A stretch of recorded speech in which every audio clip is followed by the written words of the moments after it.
السلام عليكم ورحمة الله وبركاته. أهلا بكم معايا في فيديو جديد من فيديو النهاردة إن شاء الله هشرح فيه معاكم طريقة عمل مربع زهرة دوار الشمس لعمل مفرش سرير، وممكن كمان نستخدمها كمفرش للسفرة بيكون في منتهى الجمال والروعة، وكمان ممكن نستخدمها كستارة هتكون تحفة جدا وجميلة.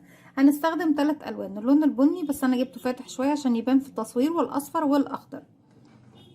هنستخدم خيط صوف متوسط السمك مع إبرة رقم 3.5 ملم. في البداية بنسمي الله، بسم الله الرحمن الرحيم.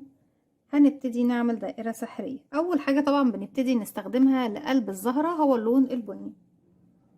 على 2 من الأصابع باجي بسيب مسافة من الخيط، وباجي بلف الخيط بالشكل ده، بلف للخلف وارجع تاني للأمام. ما بجيبش الخيط جنب بعضه، بجيبه عكس بعضه بشكل حرف الإكس، وبلف تاني خلف الأصابع. بعد كده هدور إيدي الناحية التانية، يتكون عندي هنا حلقتين. بدخل بالإبرة تحت الحلقة الأولى وبكون فوق الحلقة التانية، أسحبها من تحت الأولى تاني. هلف الخيط واحدة واحدة، أو هلف إيدي واحدة واحدة. هطلع الخيط من على إيديا، بحيث يكون طبعا أحتفظ بيه إن طرفين الخيط اللي غير متصل بالشلة والمتصل بالشلة داخل الدائرة السحرية زي ما احنا شايفين. طرف الخيط الصغير اللي هو غير متصل بالشلة بحافظ عليه لأنه بيقفل لي الدائرة السحرية في النهاية. أما طرف الخيط المتصل بالشلة برفعه وببتدي أشتغل. ما ينفعش طبعا ادخل اشتغل على طول داخل الدائره السحريه قبل ما اقفلها. طيب بنقفلها ازاي؟ انا كده عندي على الابره حلقه، بلف الخيط وبخرج منها بالشكل ده، بكون عملت سلسله بتقوم بدورين. الدور الاول هي خلاص عملته ان هي قفلت لي الدائره السحريه، والدور التاني هتكون جزء من ارتفاع الغرزه الاولى، او بتكون هي ارتفاع الغرزه الاولى لو بشتغل بغرزه الحشو. وده فعلا هيحصل معانا لان احنا هنشتغل السطر الاول بغرزه الحشو بالفعل. طيب ارتفعنا لغرزه الحشو سلسله واحده بس. احنا قلنا ان السلسلة اللي قفلنا بيها هي هتكون ارتفاع غرزتي في نفس الوقت. بدخل داخل الفراغ بتاعي وبشتغل 6 غرز حشو. طيب ازاي بنشتغل غرزة الحشو؟ بيكون عندي على الابرة حلقة، ما بلفش الخيط ولا حاجة، بدخل مباشرة داخل الدائرة، الف الخيط واسحبه واخرج تاني من تحتها. بقى عندي على الابرة حلقتين، بلف الخيط واخرج منه. يبقى كده 1 2 3 4. طيب منتصف الدائرة واسع شوية، نشد الخيط نضيقه. 5 6. كده بكون خلصت ال6 غرز. بشد بقى طرف الخيط خالص، بقفل منتصف الدائرة. فوق اول غرزة اشتغلناها بدخل تحت حرف الفي، بيكون عندي الضلعين الامامي والخلفي على الابرة، وبخلي معايا كمان طرف خيط البداية بشتغل عليه من الخلف. الف الخيط واسحب من تحتهم ومن تحت الحلقة اللي على الابرة عندي بغرزة منزلقة. طيب السطر اللي جاي بعمل تزايد على كل الغرز، يعني بشتغل فوق كل غرزة مرتين. هرتفع سلسلة ارتفاع غرزة الحشو، وهدخل في نفس الفراغ اشتغل مرتين كده، 1 وتاني في نفس الفراغ الاول 2 حشو. هروح للغرزة اللي بعدها، بدخل تحت حرف الفي 1 وتاني في نفس الفراغ 2. بقى كده غرزة 2 رقم 3 1 2 4 1 عفوا 2 5 1 2 رقم 6 والأخيرة 1 تاني في نفس الفراغ 2. بالشكل ده أصبح عندي بعد ما كان عندي في الدور الأول أو في الراوند الأول 6 غرز حشو، في السطر التاني عشان عملت التزايد فوق كل الغرز واشتغلت فوق كل غرزة مرتين بقى عندي 12 غرزة حشو. بدخل فوق أول غرزة تحت الضلعين وبقفل بغرزة منزلقة. لسه مستمرين في التزايد. طيب التزايد في السطر التاني بيكون ازاي؟ اولا هرتفع سلسلة ارتفاع غرزة الحشو. الغرزة الاولى مش هشتغل فيها تزايد، يعني بشتغل فيها مرة واحدة بس، يعني غرزة واحدة فوق الغرزة الاولى. الغرزة التانية بقى هي اللي بيكون فيها تزايد، يعني بشغل فيها مرتين، 1 وتاني في نفس الفراغ 2. هرجع اكرر الغرزة الاولى بدون تزايد، يعني غرزة واحدة بس فوقيها. الغرزة اللي بعدها فيها تزايد، يعني غرزتين فوق غرزة واحدة، واحد وتاني في نفس الفراغ اتنين، وهكذا السطر بتاعي كله غرزة بدون تزايد وغرزة فيها تزايد بشتغل فوقيها مرتين، واحدة بدون تزايد واحدة فيها تزايد، وهكذا. غرزة، غرزتين، واحد اتنين، غرزة واحدة، واللي جاية غرزتين، واحد تاني في نفس الفراغ اتنين، غرزة، واللي جاية اتنين، واحد تاني في نفس الفراغ اتنين، غرزة، واللي جاية اخر غرزة عندي غرزتين، واحد اتنين. علشان اتأكد ان العدد معايا صحيح وانا ماشية بشكل سليم مفيش فيه اي اخطاء في العدد، لازم يكون عندي اخر غرزة في طريقة التزايد دي، لازم يكون عندي اخر غرزة فيها عدد زوجي من الغرز، لا طالما ان انا بعمل تزايد. يعني السطر اللي انا بعمل فيه تزايد لابد ان يكون اخر غرزة عندي فيها عدد زوجي من الغرز، يعني فيها غرزتين. بدخل في اول غرزة وبقفل بغرزة منزلقة، لسه بعمل تزايد. طيب احنا اول غرزة، اول سطر كان عندنا 6 غرز، تاني سطر بقى 12، تالت سطر بقى 18. طيب ليه انا بقول الارقام كده بثقة ومتأكدة انا عندي السطر هيكون كام غرزة؟ السطر طالما الدائرة بتاعتنا ابتديناها برقم، هو نفس الرقم اللي هيزيد معاكي على مدى تزايد في كل سطور الدائرة. يعني انا لو ابتديت ب 12، السطر اللي بعده هيبقى 24، السطر اللي بعده هيبقى 36، وهكذا. عدد الغرز اللي بتبتدي بيها الدائرة هي نفس العدد اللي بيزيد معاكي في كل سطر. لسه بنعمل تزايد. هدخل واشتغل اول غرزة، برتفع سلسلة وبشتغل فوق اول غرزة مرة واحدة، تاني غرزة بشتغل فوقيها مرة واحدة، تالت غرزة هي اللي بعمل فيها تزايد، يعني بشتغل فيها مرتين، واحد تاني في نفس الفراغ اتنين، تاني بكرر اول غرزة بدون تزايد يعني حشو، والتانية كمان بدون تزايد يعني حشو، التالتة بتكون حشو حشو يعني بعمل فيها تزايد، واحد تاني في نفس الفراغ اتنين، يعني عندي حشو حشو اتنين، حشو حشو حشو اتنين، حشو، لغاية ما بخلص السطر بتاعي كله. هكمل وارجع لكم. رجعت لكم تاني، وفي اخر غرزتين هنكملهم مع بعض. ان انا كده عملت حشو حشو، في اللي جاي هنعمل 2 حشو، وفي اخر غرزة فيهم هغير اللون كده، واحد حشو. طيب هنا هنعمل دلوقتي واحدة كمان حشو، بيكون عندي على الابرة حلقة، بدخل فراغي هو اسحب الخيط وهخرج.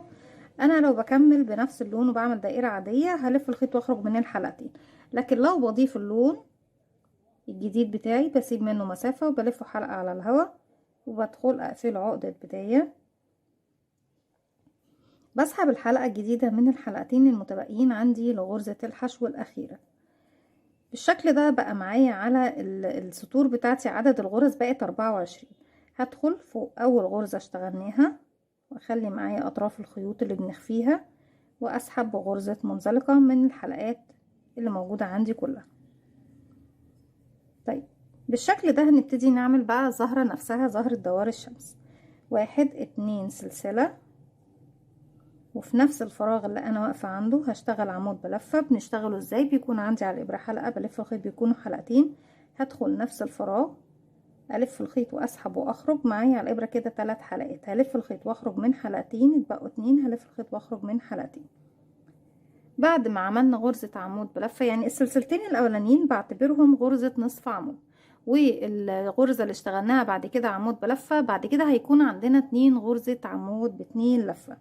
طيب ازاي بنشتغل العمود ب2 لفة؟ بيكون عندي على الابرة حلقة، بلف واحد اتنين، ولفيت مرتين لانه عمود ب2 لفة، مع الحلقة الاساسية بقوا 3 حلقات على الابرة. بدخل نفس الفراغ، هسحب الخيط وهخرج، معايا على الابرة 4 حلقات، بلف الخيط وبخرج من حلقتين، اتبقوا 3، هلف الخيط واخرج من حلقتين، اتبقوا 2، هلف الخيط واخرج منهم. تاني بكرر العمود ب2 لفة، بيكون عندي على الابرة حلقة، بلف واحد اتنين، بقوا 3 حلقات، هدخل نفس الفراغ هو هسحب الخيط وهخرج معايا على الابره 4 حلقات، بلف الخيط وبخرج من حلقتين اتبقوا 3، الف الخيط واخرج من حلقتين اتبقوا 2، الف الخيط واخرج منهم. بعد ما خلصت تاني غرزه من العمود ب2 لفه، هعمل فوقيها غرزه بيكوت مكونه من 3 سلسله، يعني في نفس المكان اللي انا واقفه فيه هرتفع 1 2 3.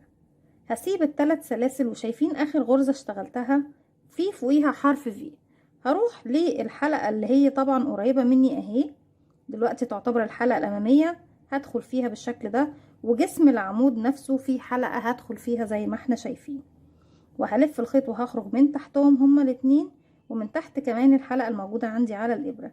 بالشكل ده عملت غرزه بيكوت وقفلتها بغرزه منزلق. هرجع تاني في نفس الفراغ، هشتغل كمان غرزة عمود ب2 لفة، 1 2، وهدخل فراغي اكمل العمود ب2 لفة،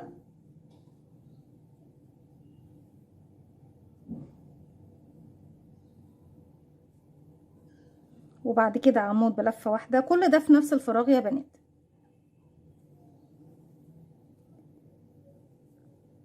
وبعد كده هنعمل غرزة نصف عمود. طيب بنشتغل النصف عمود ازاي؟ بيكون عندي على الابرة حلقة، بلف لفة واحدة، هدخل نفس الفراغ، هسحب الخيط وهخرج معايا 3 حلقات على الابرة، هلف الخيط واخرج منهم مرة واحدة، 1 2 3. هروح للفراغ اللي بعد الفراغ اللي انا اشتغلت فيه، انا اشتغلت هنا، اروح بقى للي بعده وهقفل بغرزة منزلقة. همشي كمان بمنزلقة للغرزة اللي جاية، وابتدي اكرر نفس اللي انا عملته في الورقة دي، ارتفع 1 2، وهعتبرها غرزة نصف عمود، وداخل نفس الفراغ بشتغل كمان عمود بلفة في نفس الفراغ، وبعد كده 2 عمود بلفتين في نفس الفراغ، 1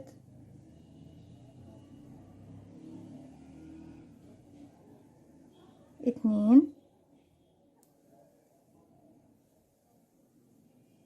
وفوق العمود رقم 2 بعمل غرزة بيكوت مكونة من 3 سلسلة ومقفولة بمنزلقة، 1 2 3. هسيب 3 سلاسل وهروح للحلقة اللي فوق العمود الأخير، والحلقة اللي بداخل جسم العمود، والحلقة اللي بدخل فيها هي الحلقة الأمامية بالنسبة لي دلوقتي، والحلقة اللي داخل جسم العمود نفسها، وبعد كده هلف الخيط واخرج بمنزلقة من الحلقات اللي عندي على الإبرة كلها. هرجع عمود ب2 لفة كمان،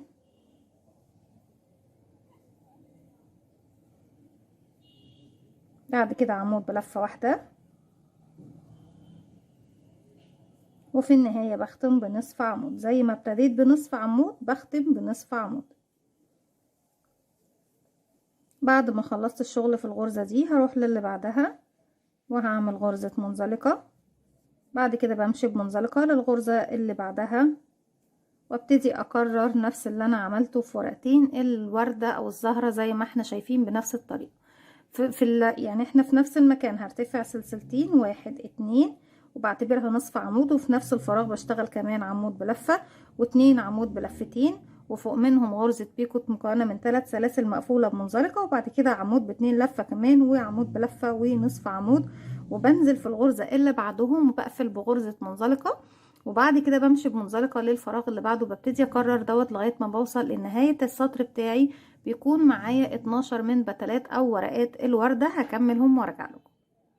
رجعت لكم تاني، وبعد ما خلصت اخر زهرة عندي او اخر ورقة عندي، هنروح لاخر غرزة واعمل غرزة منزلقة في نفس المكان اللي احنا واقفين عنده، بعمل 1 2 3 4، وهروح شايفين المكان اللي هو ما بين الورقة دي والورقة دي، هدخل بالشكل ده في اول، انا عندي هنا هتلاقوا ايه، عندي هنا فراغ وهنا فراغ، هدخل في الفراغ الاول وهعمل غرزة منزلقة، ارجع اعمل 4 سلسلة، 1 2 3 4، واروح للمكان اللي بعده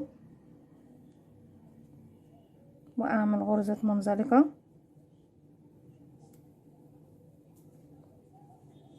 وارجع اكرر 1 2 3 4، ما بين كل ورقتين بدخل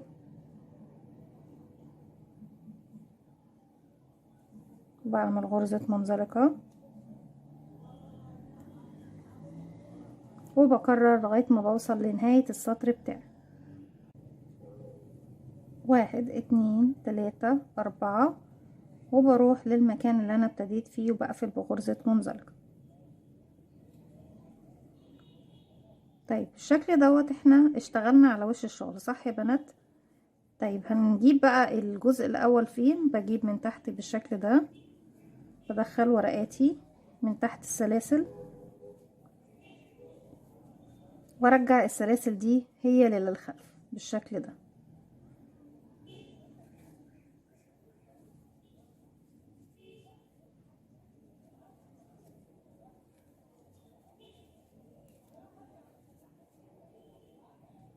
السلاسل بتاعتنا اهي، بسحب من تحتها الورقة برجعها تاني لوش الشغل بتاعي وبرجع السلاسل هي اللي في الخلف.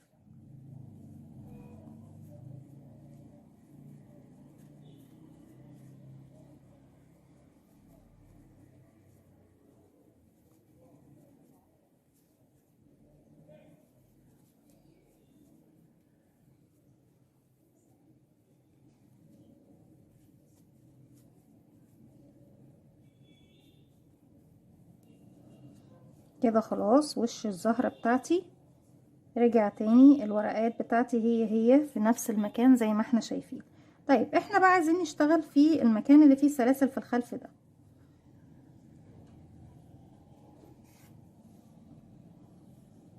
لما بشتغل ما بشتغلش ايه في المكان اللي انا واقفه فيه، بمشي بمنزلقه لغايه السلاسل الاربعه.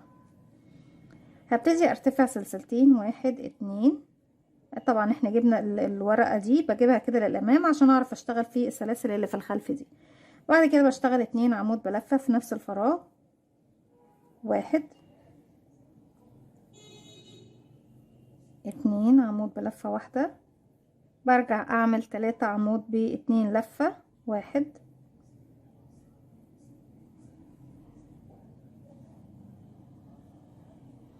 2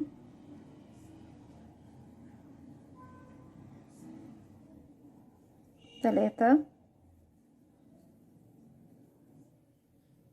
وفي تالت عمود بعمل غرزة بيكوت، 1 2 3.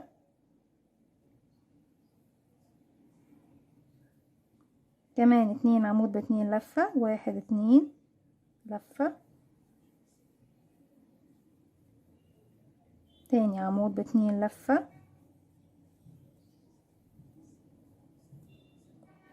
بعد كده 2 عمود بلفة، 1 2، بعد كده غرزة نصف عمود وبقفل بغرزة منزلقة. هروح بمنزلقة لغاية السلاسل الأربعة اللي بعدها وأكرر نفس اللي أنا عملته، بعمل سلسلتين وبعد كده 2 عمود بلفة واحدة، بعد كده 3 عمود ب2 لفة فوقيهم غرزة بيكوت، بعد كده 2 عمود ب2 لفة، وبعد كده 2 عمود بلفة واحدة، وبعد كده غرزة نصف عمود وبقفل بمنزلقة وبمشي بمنزلقة لغاية السلاسل اللي بعدها، وبكرر بنفس الطريقة لغاية ما بوصل إلى نهاية السطر بتاعي بنفس التكرار وبنفس الأعداد. هكمل وهرجع لكم. رجعت لكم تاني بالشكل ده. كده خلاص خلصت الزهرة بتاعتنا. لو حابينها كزهرة بس ونزين بيها ايه المفروشات هتكون في منتهى الجمال والبساطة والسهولة زي ما احنا شايفين. وردة جميلة مميزة جدا. طيب نهاية السطر ده او الراوند بنعمل ايه؟ باجي عند الغرزة، طبعا بعد ما عملت منزلقة اول مكان اشتغلت فيه بدخل وبعمل غرزة منزلقة تانية بقفل فيها السطر بتاعي. طيب الحلقة اللي عندي الابرة بلف خيط وبخرج منها وبشد 10 سنتي بحيث ان هي تسمح لي بعد كده ان انا اقص الخيط وابتدي اعمل التنظيف ايه في الظهر بتاع الوردة بتاعتنا. هبتدي دلوقتي ادخل اللون الاخضر لعمل المربع على ظهر دوار الشمس. بنيجي عند البتلات بتاعه الزهرة بتاعتنا، بجيب الخيط بلفه حلقة على الهوا بالشكل ده وبقفله كمان عقدة بداية. هبتدي اجيب الزهرة وفي مكان غرزة البيكوت بدخل بسحب اللون الجديد في المكان ده هرتفع 1 2 3 سلسلة، وبعتبره غرزة عمود بلفة، وهشتغل كمان 2 عمود بلفة في نفس الفراغ. 1 2 و3 سلسلة، 1 2 3، وتاني في نفس الفراغ كمان 3 عمود بلفة. 1 2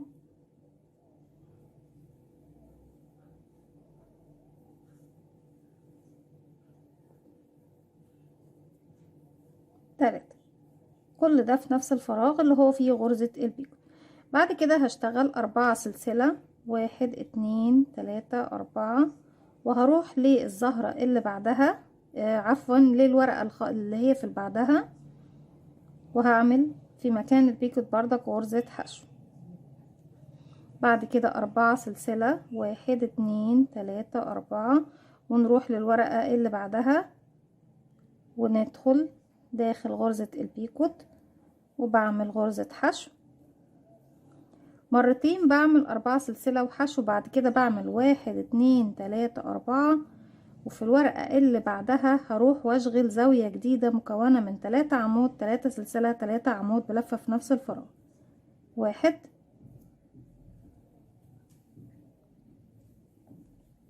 2 3 1 2 3، تاني في نفس الفراغ 1 2 3، وبكرر بنفس الطريقة زي ما احنا شايفين. طبعا الخيوط دي كلها في النهاية بنقصها وبنبتدي نعمل عملية التنظيف بتاعتنا، واللي يحب يراجع فيديو التنظيف موجود على القناة. اتمنى طبعا ان هو ينول اعجابكم. برجع بعد كده 4 سلسلة في الورقة اللي بعدها بعمل حشو، وبعد كده 4 سلسلة حشو، 4 سلسلة وبعمل زاوية جديدة، وهكذا طبعا بكمل لغاية ما اوصل لنهاية السطر. هكمل وهرجع لكم. رجعت لكم تاني وكده في نهاية السطر. خلاص كونا المربع زي ما احنا شايفين. بعد ما عملت 4 سلاسل باجي عندي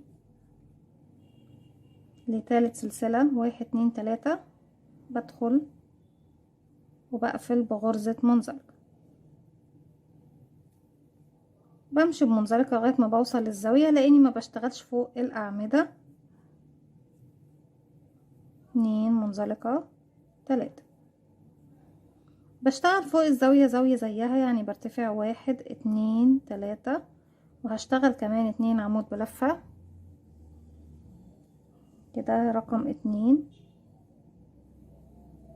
3 3 سلسلة، 1 2 3، كمان 3 عمود في نفس الفراغ. 1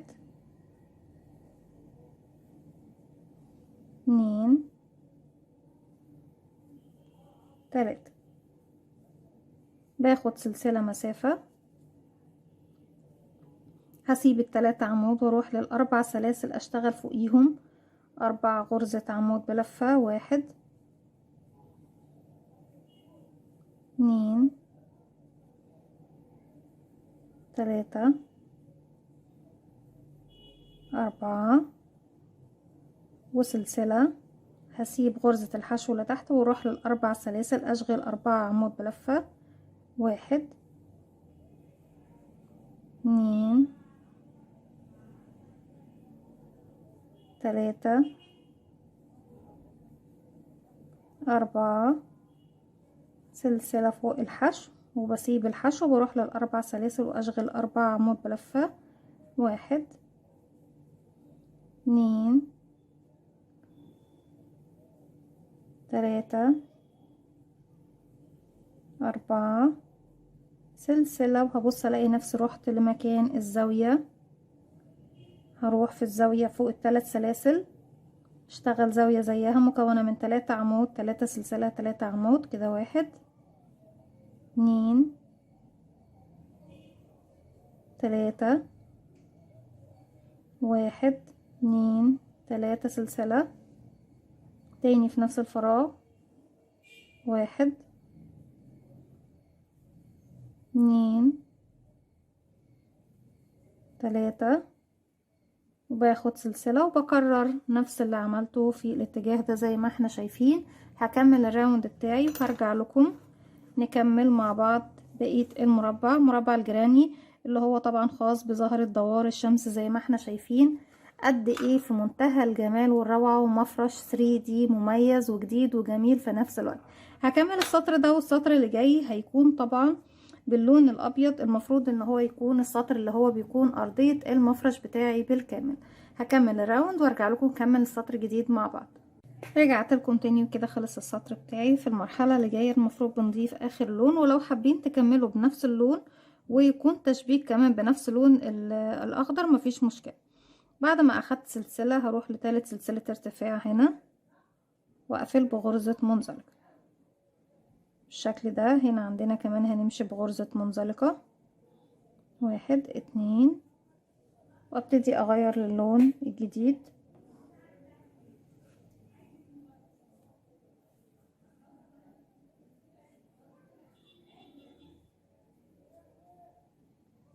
اني بسحب حلقة كأني بعمل عقدة بداية، وبسحبها من الحلقة الموجودة عندي على الابرة، وبمشي باللون الجديد بغرزة منزلقة كمان لغاية مكان الزاوية بتاعتي اللي فوق الثلاث سلاسل.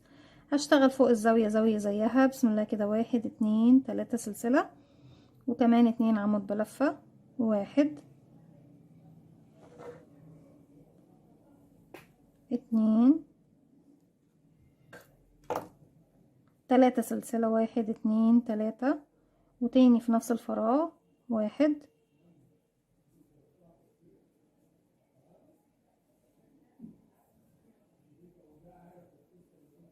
2